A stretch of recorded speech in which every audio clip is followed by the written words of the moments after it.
In this video, I'm going to give you an overview of the new UPS4E electrical loop calibrator.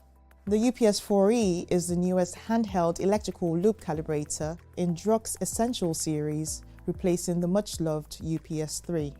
Designed as a pocket-sized one-handed loop calibrator, the UPS4E is an essential tool for loop testing and instrument maintenance.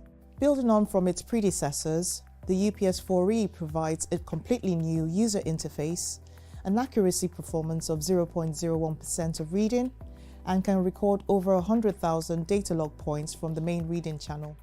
The UPS4E has various modes that can be easily cycled through, including 0 to 20 or 4 to 20 milliamps, millivolts, and voltage, which is displayed as a reading and as a percentage of span.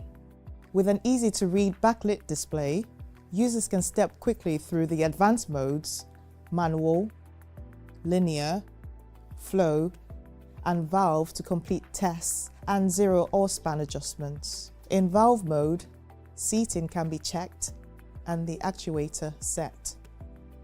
Within each mode, the UPS4E offers advanced time-saving features such as auto, step, ramp, and span functionality. The UPS4E is powered by AA batteries, engineered for a quick start and easy operation to provide up to 72 hours of usage in measure mode. Using a USB cable, you can also power or download your data logging values. Thank you for watching.